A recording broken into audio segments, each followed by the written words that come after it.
Hi hello அனைவருக்கும் வணக்கம். நான் உங்கள் ராமச்சந்திரன். இது உங்கள் ராம்சன் அகாடமி. நண்பர்களே, நம்ம பாருங்கள், யூனிட் 9 தான் டெய்லி 10 கொஸ்டின்ஸ் வந்து நம்ம பார்த்துட்ருக்கோம். அதுக்கான 6வது கொஸ்டின் தான் நம்ம இப்போ பார்க்க போகிறோம். ஓகேங்களா? ஸோ வாங்க நம்ம வீடியோக்குள்ளே போகலாம். அதுக்கு முன்னாடி நம்ம சேனலுக்கு என்ன புதுசாக வந்தால் நம்ம சேனலையும் சப்ஸ்கிரைப் பண்ணிக்கோங்க. கூடவே பக்கத்தில் இருக்கிற பெல் பண்ணி கிளிக் பண்ணி நோட்டிஃபிகேஷன் ஆல் அப்படின்றதையும் கொடுத்துங்க. ஓகேங்களா? சரிங்க. நம்ம லாஸ்ட் வீடியோவில் ஒரு கொஸ்டின் கொடுத்துருந்தோம். அதுக்கான ஆன்சர் இப்போ நம்ம பார்த்துட்டு இந்த வீடியோக்குள்ளே போகலாம் பாருங்கள். ஸோ நம்ம லாஸ்ட் வீடியோவில் கேட்ட இந்த கொஸ்டின் என்ன அப்படின்னு வந்து பார்த்தீங்கன்னா, மக்களவை மற்றும் மாநில சட்டமன்றங்களில் பெண்களுக்கு 33% இடஒதுக்கீடு 33% இடஒதுக்கீடு வழங்கிய அரசியலமைப்பு சட்ட திருத்தம் எது அப்படின்றத வந்து நம்ம லாஸ்ட் வீடியோவில் கேட்டிருந்தோம். ஸோ இதுக்கான ஆன்சர் என்ன அப்படின்னு வந்து பார்த்தீங்கன்னா 106வது சட்ட திருத்தம் 2023. ஓகேங்களா? ஸோ 106வது சட்ட திருத்தம் 2023 பிரகாரம் தான் என்ன பண்ணியிருப்பாங்கன்னு பார்த்தீங்கன்னா, இந்த சட்ட மசோதா வந்து கொண்டு வந்திருப்பாங்க 33% இடஒதுக்கீடு. ஓகேங்களா? ஸோ இப்போ இதில் மாநில மற்றும் மக்களவை சட்டமன்றங்கள் என்ன பண்ணணும், பெண்களுக்கான 33% இடஒதுக்கீடு வந்து என்ன பண்ணியிருப்பாங்க, ஃபாலோ பண்ணியிருப்பாங்க. ஓகேங்களா? சரிங்க. அப்படியே நம்ம மற்ற அப்படியே ஒரு பார்வை பார்த்துடலாம் பாருங்கள். ஸோ 102வது சட்ட திருத்தம் 2018. ஸோ 102வது சட்ட திருத்தம் 2018 அது என்ன சொல்லுதுன்னு பார்க்கலாம் பாருங்கள். இது வந்து தேசிய பிற்படுத்தப்பட்டோர் ஆணையம். அதுக்கு வந்து பார்த்தீங்கன்னா தேசிய பிற்படுத்தப்பட்டோர் ஆணையத்துக்கு வந்து பார்த்தீங்கன்னா அந்தஸ்து வழங்கியிருக்கோம். அதை வந்து பார்த்தீங்கன்னா 102. 103 பொறுத்தவரையில் வந்து பார்த்தீங்கன்னா இது ரொம்ப முக்கியம். 103 2019 வந்து பார்த்தீங்கன்னா பொது வகுப்பினருக்கு என்ன பண்ணியிருப்பாங்க, 10% இடஒதுக்கீடு வழங்கியிருப்பாங்க. 104 பொறுத்தவரையில் வந்து பார்த்தீங்கன்னா இந்த பட்டியலினத்தவர் மற்றும் பழங்குடியினருக்கான இடஒதுக்கீடு என்ன பண்ணியிருப்பாங்க, மேலும் 10 ஆண்டுகள் 2030 வரையில் என்ன பண்ணியிருப்பாங்க, நீட்டியிருப்பாங்க. ஓகேங்களா? ஏன்னா அது என்ன பண்ணுறாங்க, அந்த இடஒதுக்கீடு 10 ஆண்டுகளாக நீட்டின்னு தான் வராங்க. அதன் அடிப்படையில் 2030 வரையில் நீட்டிக்கிறது தான் வந்து 104வது சட்ட திருத்தம். ஓகேங்களா? அப்படி ஞாபகம் வச்சுங்க. ஆனால் பெண்களுக்கான சட்ட திருத்தம் வந்து பார்த்தீங்கன்னா 106வது சட்ட திருத்தம் 2023. ஓகே, இந்த வீடியோ இன்றைக்கான வீடியோக்குள்ளே போகலாம் பாருங்கள். இன்றைக்கான வீடியோக்குள்ளே ஃபஸ்ட் கொஸ்டின் பாருங்கள். கிராம பஞ்சாயத்துகளில் SC ST மற்றும் பெண்களுக்கான இடஒதுக்கீட்டை வழங்குவது எது? ஸோ கிராம பஞ்சாயத்துகளை SC ST மற்றும் பெண்களுக்கான இடஒதுக்கீடுகளை வழங்கக்கூடியது எது? சூப்பர். இதுக்கான ஆன்சர் 243D. சி தாங்க இதுக்கான ஆன்சர். ஸோ 243D தான் வந்து பார்த்தீங்கன்னா என்ன பண்ணுதுங்க, கிராம பஞ்சாயத்துகளை SC ST மற்றும் பெண்களுக்கான இடஒதுக்கீடு வந்து வழங்கக்கூடியதாக வந்து இருக்குங்க. ஓகேங்களா? அப்போ 243D அப்படின்றது. இதே 243T அப்படின்னா என்னென்னு பார்த்தீங்கன்னா, இது வந்து நகராட்சி. ஸோ நகராட்சியில் வந்து பார்த்தீங்கன்னா SC ST மற்றும் பெண்களுக்கு 50% இடஒதுக்கீடு வழங்கக்கூடியதான் வந்து பார்த்தீங்கன்னா இந்த 243T அப்படின்னு அழைக்கப்படக்கூடியது. ஓகேங்களா? சரி, அடுத்து பார்க்கலாம் பாருங்கள். எந்த அறிக்கையின் முகப்புரையில் வகுப்புவாரி பிரதிநிதித்துவத்திற்கு மெட்ராஸ் முன்னோடியாக உள்ளது என கூறப்பட்டிருந்தது? பாருங்கள். ஸோ அந்த வகுப்புவாரி பிரதிநிதித்துவம் சொல்லிட்டு என்ன பண்ணியிருப்பாங்க, நிறைய கேஸ்கள் போடப்பட்டிருக்கும், நிறைய அமைப்புகள் வந்து போடப்பட்டிருக்கும். அதில் வந்து பார்த்தீங்கன்னா ஃபஸ்ட்டு வந்து பிற்படுத்தப்பட்டோர் ஆணையம் ஃபஸ்ட்டு அமைக்கப்பட்டது காக்கா கலேல்கர் ஆணையம் தான் வந்து அமைக்கப்பட்டிருக்கும் 1953லேங்க. ஓகேங்களா? ஸோ அவங்களும் வந்து அறிக்கையை சமர்ப்பிச்சிருப்பாங்க. அதுக்கப்புறம் 2வது போடப்பட்டது மொராஜி தேசாய் அரசால் வந்து போடப்பட்டிருக்கும் PP மண்டல். ஓகேங்களா? மண்டல் கமிஷன் போடப்பட்டிருக்கும். இவங்க என்ன பண்ணியிருப்பாங்க, ஸோ 27 பிற்படுத்தப்பட்டவர்களுக்கு வந்து பார்த்தீங்கன்னா 27% இடஒதுக்கீடு என்ன பண்ணியிருப்பாங்க, இவங்க வந்து ஃபாலோ பண்ண சொல்லி வந்து பரிந்துரைச்சிருப்பாங்க. ஸோ அப்போ தான் அவங்க அந்த மண்டல் கமிஷனோட அறிக்கையில் தான் என்ன பண்ணியிருப்பாங்க, முகப்புரையிலே ஸோ தமிழ்நாடு தான் வந்து பார்த்தீங்கன்னா மெட்ராஸ் மாகாணம் தான் வந்து பார்த்தீங்கன்னா வகுப்பாரி பிரதிநிதித்துவத்துக்கு முன்னோடியாக இருக்குது. ஸோ வகுப்பாரி பிரதிநிதித்துவத்தை வந்து வழங்கிய அந்த மாநிலம் எதிரானா வந்து மெட்ராஸ் தான் அப்படின்னு சொல்லிட்டு யார் அறிக்கை விட்டுருப்பாங்கன்னா மண்டல அறிக்கையில் தான் வந்து சொல்லியிருப்பாங்க முகப்புரையில். ஓகேங்களா? அப்போ இதுக்கான ஆன்சர் வந்து பிங்க, மண்டல அறிக்கை முகப்புரையில் தான் சொல்லப்பட்டிருக்கும். அடுத்து, கிரிமிலேயரை கண்டறிய அரசால் ஏற்படுத்தப்பட்ட குழு எது? கிரிமிலேயர். ஸோ கிரிமிலேயரை கண்டறிய அரசால் ஏற்படுத்தப்பட்ட குழு எது?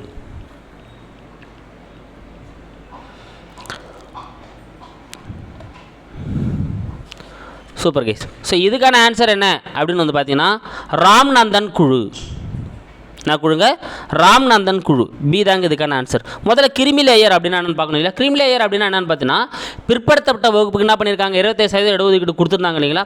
சப்போஸ் அவங்க பொருளாதார ரீதியாக உயர்ந்துட்டு இருந்தாங்கன்னா அவங்களுக்கு அந்த இடஒதுக்கீடு சலுகை பெற முடியாது. ஓகேங்களா? இப்போ எடுத்துக்காட்டு வந்து பார்த்தீங்கன்னா அவங்களோட ஆண்டு வருமானம் 8 லட்சத்திற்கு மேலே போயிருந்தா, குடியரசுத் தலைவராகவோ பிரதமராகவோ அமைச்சராகவோ பணியாற்றுறவங்களா இருந்தால், அப்படின்னா UPSC அண்ட் TNPSC உறுப்பினர்களாக இருந்தால், மத்திய மாநில அரசு பணிகளில் குரூப் 1 குரூப் 2 கேட்டகரியில் இருந்தால் அவங்க எல்லாமே என்ன பண்ண முடியாது, இந்த இடஒதுக்கீடை பயன்படுத்த முடியாது. அவங்க எல்லாமே எல்லாத்துல வருவாங்க, கிரிமிலேயர் பீரியட்ல வருவாங்க. சரி, யாரெல்லாம் கிரிமிலேயர்னு கண்டுபிடிக்கணும் இல்லையா? அப்போ யாரெல்லாம் கிரிமிலேயர்னு கண்டுபிடிக்கிறதுக்காக அமைக்கப்பட்ட ஒரு குழு தான் வந்து பார்த்தீங்கன்னா ராம்நந்தன் குழு. பி தான் வந்து இதுக்கான ஆன்சர். ஓகேங்களா? அடுத்து பார்க்கலாம் பாருங்கள். கிரிமிலேயர் முறை SC ST இடஒதுக்கீட்டிற்கும் பொருந்தும் என கூறிய வழக்கு. ஓகேங்களா? அப்போ பாருங்கள், இது முதல்ல என்ன பண்ணாங்க, இந்த பிற்படுத்தப்பட்ட மட்டும் தான் வந்து பார்த்தீங்கன்னா சொல்கிறவங்கள இந்த ராமநந்தன் வழக்கு வந்து சொல்லியிருக்கும். அதுக்கப்புறம் தான் என்ன பண்ணியிருப்பாங்கடானா இந்த M Nagaraj vs union of India அப்படின்ற வழக்கு வந்து போடப்பட்டிருக்கோம். எம் நாகராஜ் வந்து ஒரு வழக்கு போட்டிருப்பாருங்க. அந்த வழக்கில் தான் என்ன பண்ணியிருப்பாங்க, இந்த கிரிமிலேயர் முறை வந்து பார்த்தீங்கன்னா எஸ்டி இடஒதுக்கீடுக்கு வந்து பார்த்தீங்கன்னா பொருந்தும் அப்படின்னு சொல்லிட்டு சொல்லப்பட்டிருக்கும். ஏன்னா என்ன பண்ணுவாங்க, ஸோ இப்போ பிற்படுத்தப்பட்டவர்களுக்கு வந்து 25% இடஒதுக்கீடும் எஸ்சிக்கு வந்து பார்த்தீங்கன்னா இடஒதுக்கீடு கொடுத்துருப்பாங்க. அப்போ அந்த எஸ்சிலையும் வந்து பார்த்தீங்கன்னா உயர்நிலையில் இருந்தால் அவங்களுக்கு என்ன பண்ணணும், நீங்கள் வந்து இந்த மெத்தடை ஃபாலோ பண்ணணும் அப்படின்னு சொல்லிட்டு கிரிமிலேயர் முறையை வந்து பொருந்தும் சொல்லிட்டு நாகராஜன் வழக்கில் தான் வந்து தீர்ப்பு வழங்கப்பட்டிருக்கும். பொது வகுப்பினரில் பொருளாதாரத்தில் பின்தங்கிய பிரிவினருக்கு 10% இடஒதுக்கீடு வழங்கிய சட்ட திருத்தம் எது? இப்போ தாங்க நம்ம பார்த்துட்டு வரணும். ஓகேங்களா, மேலே நம்ம எக்ஸ்பிளைன் பண்ணும்போதே பார்த்துட்டு வரணும். 103வது சட்ட திருத்தம் 2019. ஸோ 103வது சட்ட திருத்தம் 2019 அடிப்படையில் தான் என்ன பண்ணியிருப்பாங்க, ஸோ பொது வகுப்பினரில் பொருளாதாரத்தில் பின்தங்கி இருந்தாங்கன்னா அவங்களுக்கு 10% இடஒதுக்கீடு என்ன பண்ணாங்க வழங்குற சட்ட திருத்தத்தை வந்து கொண்டு வந்தாங்க. 103/2019. அடுத்த கொஸ்டின் பார்க்கலாம் பாருங்க. பொது பிரிவினருக்கு 10% இடஒதுக்கீடை முதலில் அமல்படுத்திய மாநிலம் எது? ஓகேங்களா, ஏன்னா ஸோ இது ஃபஸ்ட்டு என்ன பண்ணியிருப்பாங்க, மக்களவையில் வந்து பார்த்தா ஜனவரி 8, 2019 கொண்டு வந்திருப்பாங்க. மாநிலவையில் அடுத்த நாள் ஜனவரி 9 வந்து கொண்டு வந்திருப்பாங்க. குடியரசுத் தலைவரான அப்போ குடியரசுத் தலைவராக இருந்தவர் ராம்நாத் கோவிந்த் தான் இருந்திருப்பார். அவர் ஜனவரி 12 என்ன பண்ணியிருப்பார், சைன் பண்ணியிருப்பார். இது ஜனவரி 14, 2019 அன்றைக்கி என்ன பண்ணியிருக்கோம், நடைமுறைக்கு வந்திருக்குங்க. ஓகேங்களா, ஸோ 103வது சட்ட திருத்தம் 2019. இதை முதல்ல அமல்படுத்திய மாநிலம் எது அப்படின்னு வந்து பார்த்தீங்கன்னா குஜராத் தான் வந்து முதல்ல என்ன பண்ணியிருப்பாங்க, இந்த 10% இடஒதுக்கீடு வந்து அமல்படுத்தியிருப்பாங்க. அப்போ சீதா வந்து இதுக்கான சரியான ஆன்சர்.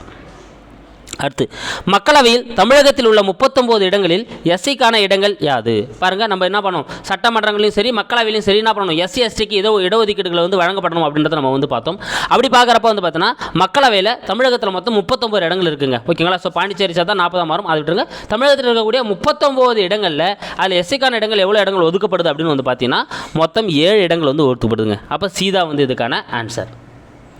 ஓகேங்களா, ஸோ மக்களவை தொகுதிகளில் எஸ்டிக்கான இடங்கள் ஒதுக்கப்படுவதில்லை. ஓகேங்களா, அதனால் நான் வச்சு மக்களவையில் எஸ்டிக்கான இடங்கள் வந்து என்ன பண்ண போகிறதில்ல, ஒதுக்கப்படுறது இல்லை. சரிங்களா, இதை நீங்கள் இது எக்ஸ்ட்ரா தெரிஞ்சுங்க. மொத்தம் வந்து இந்திய அளவில் பார்க்குறப்ப மொத்தம் 545 உறுப்பினர்கள், 545 பேர் என்ன பண்ணுறாங்க, மாநில உறுப்பினர்களாக தேர்ந்தெடுக்கப்படுவாங்க இல்லையா. அதில் வந்து பார்த்தீங்கன்னா மொத்தம் எஸ்சிக்கு எவ்வளோ பேர் கொடுக்குறாங்கன்னா, எஸ்சிக்கு மொத்தம் 131 பேர் வந்து தேர்ந்தெடுக்கப்படணும். அதில் எஸ்சிக்கு வந்து 84 பேரும் எஸ்டிக்கு வந்து 47 பேர். ஓகேங்களா, ஓவரால் இந்திய அளவில் இப்போ நடந்த மக்களவை தேர்தல் நடந்தது இல்லையா, அதில் வந்து பார்த்தீங்கன்னா எஸ்சிக்கு வந்து 84 தொகுதிகளும் எஸ்டிக்கு வந்து 47 பதவிகள் வந்து என்ன பண்ணணும் கொடுக்குறாப்பில் தான் வந்து என்ன பண்ணுவாங்க பிரிப்பாங்க. ஓகேங்களா, ஸோ இது நம்ம தமிழ்நாடு அளவில் தான் 7 வந்து எஸ்சிக்கு வந்து ஒதுக்கப்படுது. எஸ்டிக்கான இடஒதுக்கீடு தமிழ்நாட்டில் ஒன்றும் ஒதுக்கப்படவில்லை. இதனால் நீங்கள் ஞாபகம் வச்சுக்கணும். ஓகேங்களா, அடுத்து பார்க்கலாம் பாருங்கள். தமிழகத்தில் 234 சட்டமன்ற இடங்களில் எஸ்சிக்கான இடங்கள் எவ்வளவு? மொத்தம் தமிழ்நாட்டை பொறுத்தவரைக்கும் சட்டமன்ற இடங்கள் வந்து பார்த்தீங்கன்னா 235. அதில் தேர்ந்தெடுக்கப்படுறவங்க ஒன்றுன்றதுனால சரி மக்களால் தேர்ந்தெடுக்கப்படுறவங்க வந்து பார்த்தீங்கன்னா 234. ஒரு நியமன உறுப்பினர் ஒருத்தர் இருப்பாங்க. ஓகேங்களா, அதில் 234 எஸ்சிக்கான உறுப்பினர்களோட எண்ணிக்கை எவ்வளோன்னு பார்த்தீங்கன்னா 44ங்க. ஓகேங்களா, அப்போ டி தான் இதுக்கான ஆன்சர். எஸ்டிக்கு எத்தனை தொகுதிகள் ஒதுக்கப்படுதுன்னா 2. ஓகேங்களா, அப்போ எஸ்சிக்கு வந்து 44, எஸ்டிக்கு வந்து 2 அப்படின்றது வந்து பார்த்தீங்கன்னா மொத்தம் 46 வந்து எஸ்டிக்கு ஒதுக்கப்படுது 234 தொகுதிகளில். ஓகேங்களா, ஸோ இது நல்லா ஞாபகம் வச்சுங்க, ரொம்ப முக்கியம். அடுத்து, கல்வியில் சிறந்த தமிழ்நாடு புகழ் கம்பன் பிறந்த தமிழ்நாடு. பாருங்கள், இப்போ நம்ம பார்க்க பார்த்தோன்னா தமிழ்நாட்டோட கல்வி வளர்ச்சி நிலை எப்படி இருந்தது அப்படின்றத நம்ம வந்து பார்க்க போகிறோம். அதில் கல்வியில் சிறந்த தமிழ்நாடு புகழ் கம்பன் பிறந்த தமிழ்நாடு என பாடியவர் யார்? சூப்பர், இதுக்கான ஆன்சர் என்னதுங்க, பாரதி. ஏதாங்க இதுக்கான ஆன்சர். ஸோ பாரதியார் தான் வந்து என்ன பண்ணியிருப்பார், கல்வியில் சிறந்த தமிழ்நாடு கம்பன் பிறந்த தமிழ்நாடு அப்படின்னு சொல்லிட்டு என்ன பண்ணியிருப்பார், பாடியிருப்பார். அடுத்து 10வது கொஸ்டின் பார்க்கலாம் பாருங்க. காஞ்சி என்ற நகரம் கற்றலின் மையமாக விளங்குகிறது என கூறிய பயணி. ரொம்ப ரொம்ப ரொம்ப வெரி வெரி இம்பார்ட்டன்ட்ங்க. ஓகேங்களா, ஸோ காஞ்சி அப்படின்ற நகரம் தான் கற்றலின் மையமாக விளங்குகிறது அப்படின்னு கூறிய அந்த பயணி யார்? ஸோ இப்போ இதுக்கான ஆன்சர் என்னன்னு பார்த்தீங்கன்னா யுவான் சுவாங். பி தாங்க இதுக்கான ஆன்சர். ஸோ சீன பயணியான யுவான் சுவாங் தான் என்ன பண்ணியிருப்பார், காஞ்சிபுரத்தை வந்து என்ன பண்ணியிருப்பார், இது வந்து ஒரு கற்றலின் மையமாக விளங்குது, கற்றலுக்கான ஒரு ஆதாரமாக வந்து காஞ்சிபுரம் தான் இருக்குது அப்படின்ற விஷயத்தை வந்து சொல்லியிருப்பார். அப்போ யுவான் சுவாங் அப்படின்றது தான் இதுக்கான ஆன்சர். ஓகே கைஸ், ஸோ உங்களுக்கான கேள்வி பாருங்கள் இந்த வீடியோக்கு. யுவான் சுவாங் என்னும் சீன பயணி யாருடைய காலத்தில் காஞ்சிபுரம் வந்தார்? பாருங்கள், யுவான் சுவாங் அப்படின்ற சீன பயணி காஞ்சிபுரத்துக்கு யாருடைய காலத்தில் வந்தார் அப்படின்றது உங்களுக்கான கேள்வி. ஸோ மகேந்திரவர்ம பல்லவன், விஷ்ணுகோப பல்லவன், நரசிம்மவர்ம பல்லவன், முதலாம் பரமேஸ்வரன். ஸோ இதுக்கான ஆன்சர் என்ன அப்படின்றத கமெண்ட்டில் சொல்லுங்கள். இல்லை நெக்ஸ்ட் வீடியோ கைட் பண்ணுங்கள், நான் உங்களுக்கு அதுக்கான எக்ஸ்ப்ளனேஷன் கொடுத்துட்றேன். ஓகேங்களா, இப்போ வந்து பாருங்கள், நம்ம ஒரு டைம் வேகமாக ரிவிஷன் பண்ணிடலாம். ஸோ மக்களவை மற்றும் மாநில சட்டமன்றங்களில் பெண்களுக்கு 30% இடஒதுக்கீடு வழங்கிய சட்ட திருத்தம் எதுன்னு பார்த்தீங்கன்னா 106வது சட்ட திருத்தம் 2023. ஓகேங்களா, அடுத்து கிராம பஞ்சாயத்துகளுக்கு எஸ்சி பெண்களுக்கான இடஒதுக்கீடு 243D சொல்லுது. எந்த அறிக்கையினோட முகப்புரையில் மெட்ராஸ் வந்து முன்னோடின்னு சொல்லியிருப்பாங்கன்னா மண்டல் அறிக்கையில். கிரிமிலேயரை கண்டறிய அரசால் ஏற்படுத்தப்பட்ட குழு வந்து பார்த்தீங்கன்னா ராம்நந்தன் குழு. கிரிமிலேயர் முறை எஸ்சிக்கும் பொருந்தும் என கூறிய வழக்கு வந்து பார்த்தீங்கன்னா எம் நாகராஜன் வழக்கு. பொது வகுப்பினர் பொருளாதாரத்தில் பின்தங்கிய பிரிவினருக்கு 10% இடஒதுக்கீடு வழங்கிய சட்டத்திருத்தம் வந்து பார்த்தீங்கன்னா 103வது சட்டத்திருத்தம் 2019. ஓகேங்களா? ஸோ 103ல் தான் என்ன பண்ணியிருப்பாங்க, வழங்கியிருப்பாங்க. அடுத்து பொது பிரிவினருக்கான அந்த 10% இடஒதுக்கீடு வழங்கிய மாநிலம் குஜராத். மக்களவையில் தமிழகத்தில் 39 இடங்களில் எஸ்சிக்கான இடங்கள் வந்து பார்த்தீங்கன்னா 7. சட்டமன்ற 234 இடங்களில் எஸ்சிக்கான இடங்கள் வந்து பார்த்தீங்கன்னா 44. கல்வியில் சிறந்த தமிழ்நாடு கம்பன் பிறந்த தமிழ்நாடுன்னு சொன்னவர் பாரதியார். காஞ்சிபுரம் என்ற நகரமே கற்றலின் மையமாக விளங்கியதுன்னு சொன்னவர் யுவான் சுவாங். ஸோ இதுக்கான கேள்வி, யுவான் சுவாங் எப்போ வந்து காஞ்சிபுரம் வந்தார் அப்படின்றதுக்கான கேள்வி ஆன்சர் நீங்கள் சொல்லுங்கள். நெக்ஸ்ட் ஓகே பண்ணுங்கள். Thank you guys. நம்ம சேனலுக்கு என்ன வந்தால் லைக் பண்ணுங்கள், ஷேர் பண்ணுங்கள், கூட சப்ஸ்கிரைபும் பண்ணிக்கோங்க.